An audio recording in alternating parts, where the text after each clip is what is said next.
আলাইকুম, কেমন আছেন সবাই? আশা করছি আল্লাহর রহমতে সবাই অনেক ভালো আছেন। সবাইকে জানাই ডোমেস্টিক্যালি ব্লগ ঘরোয়াতে স্বাগতম। আর আজকে আমি একটা রেসিপি নিয়ে চলে আসলাম আপনাদের মাঝে। আর আজকের রেসিপিতে থাকছে সরিষা ইলিশ। আর আমরা সবাই তো সরিষা ইলিশ খেতে অনেক পছন্দ করি। আর আমার মাছের মধ্যে সবথেকে প্রিয় মাছ ইলিশ মাছ। আর আজকে আমি ওই ইলিশ মাছের একটা রেসিপি আপনাদের মাঝে শেয়ার করব। আর আমার আজকের রেসিপিটা ভালো লাগলে প্লিজ আমার চ্যানেলটিতে সাবস্ক্রাইব করবেন, লাইক শেয়ার কমেন্ট আর পাশে থাকা ছোট্ট বেল বাটন অন করে দিবেন। আর এই তো আমি এখন চুলাতে একটা ফ্রাই প্যান বসিয়ে দিয়েছি। আর এর মধ্যে আমি এখন রান্নার জন্য দিয়ে দিব পরিমাণ মতন তেল।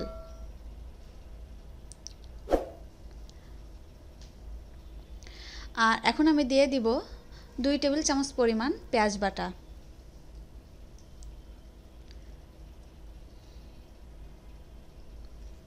আর দিয়ে দিব 1 চা চামচ পরিমাণ রসুন বাটা। আর সব কিছু কিন্তু ফ্রেশ মশলাটাই নিতে হবে, তাহলে তরকারিটা অনেকটা ভালো হবে। আর আমি এখন এর মধ্যে দিয়ে দিচ্ছি 2 টেবিল চামচ পরিমাণ কাঁচামরিচ বাটা। আর ইলিশ মাছে তো মানে কাঁচামরিচটা দিলে সবথেকে ভালো হয় শুকনা মরিচ থেকে। আর আমি এখন মশলাটি একটু নেড়ে চেড়ে কষিয়ে নিচ্ছি। আর এখন আমি এর মধ্যে দিয়ে দিব 3 টেবিল চামচ পরিমাণ সরিষা বাটা। যেহেতু সরিষা ইলিশ হবে এই জন্য সরিষা বাটা তো অবশ্যই লাগবে। আর আমি সরিষাটা দিয়ে একটু মশলাটা ভালোভাবে একটু নেড়েচেড়ে মিশিয়ে নিচ্ছি। আর এর মধ্যে আমি এখন দিয়ে দিব একটু সামান্য পানি, যেন মশলাটা লেগে না যায়। আর আমি এখন মশলাটা একটু ভালোভাবে নেড়েচেড়ে কষিয়ে নিব। আর এখন আমি দিয়ে দিব শুকনো মশলাগুলো। আর দিয়ে দিচ্ছি আমি স্বাদ মতন লবণ। আর এখন দিয়ে দিচ্ছি 1 চা চামচ কাঁচা জিরার গুঁড়া। আর দিয়ে দিচ্ছি 1/2 চা চামচ হলুদের গুঁড়া। আর দিয়ে দিব 1/2 চা চামচ মরিচের গুঁড়া। আমি যেহেতু কাঁচামরিচ বাটা দিয়েছি আর মরিচের গুঁড়া না দিলে মানে পারফেক্ট যে কালারটা ওই কালারটা আসবে না, এই জন্য আমি একটু মরিচের গুঁড়া দিয়েছি। আর আমি সামান্য একটু পানি দিয়ে এখন মশলাটা ভালোভাবে নেড়েচেড়ে কষিয়ে নিব।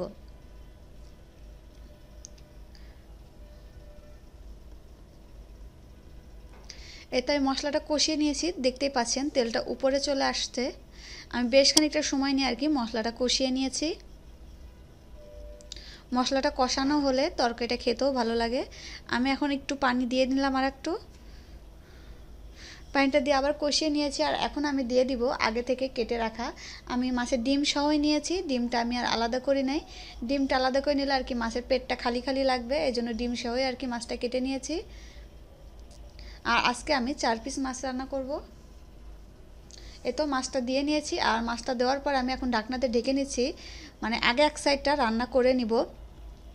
এই তো আমি এক সাইড আগে রান্না করে নিয়েছি। আর এখন আমি মাছটা উল্টিয়ে দিব অপর সাইডটা রান্না করার জন্য। আর যেহেতু ইলিশ মাছ অনেকটা নরম, এই জন্য সাবধানে আর কি উল্টাতে হবে। আমি 2টা চামচের সাহায্যে আর কি মাছটা উল্টিয়ে নিচ্ছি অপর পাশটা রান্না হওয়ার জন্য। আমি এখন মাছটা রান্না হওয়ার জন্য আর কি পানিটা দিয়ে দিচ্ছি। এখন পানিটা দেওয়ার পরে আর কি ভালোভাবে একটু মশলাটা একটু চারদিক দিয়ে একটু নেড়েচেড়ে ভালোভাবেই করে দিব। আর নেড়েচেড়ে দেওয়ার পরে আমি এখন একটা ঢাকনা দিয়ে আর কি মাছটা ভালোভাবে রান্না করে নিব।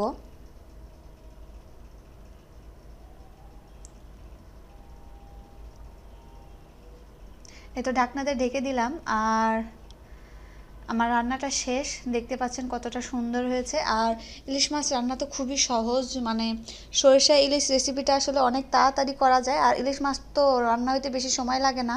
আমার রান্নাটা শেষ। আর আমি এখন একটা প্লেটে নামিয়ে দেখাচ্ছি আপনাদেরকে। দেখেন কতটা সুন্দর হয়েছে। আর মাছ কিন্তু একটুও ভাঙে নাই। আর খেতেও কিন্তু অসাধারণ হয়েছিল। আর আপনারা আপনাদের পছন্দ মতন একটা ডিশে আর কি নামিয়ে নিতে পারেন। আর আমি এই তো এভাবে করে একটু সাজিয়ে নিচ্ছি, মানে দেখার সৌন্দর্য। আর আমার আজকের এই রেসিপিটা যদি আপনাদের ভালো লাগে তাহলে প্লিজ আমার চ্যানেলটিতে সাবস্ক্রাইব করবেন, লাইক শেয়ার কমেন্ট আর পাশে থাকা ছোট্ট বেল বাটন অন করে দিবেন। তাহলে আমি কোনো ভিডিও ছাড়ার সঙ্গে সঙ্গে আপনাদের মোবাইলে নোটিফিকেশন চলে যাবে। আর যারা অলরেডি সাবস্ক্রাইব করে দিয়েছেন তাদেরকে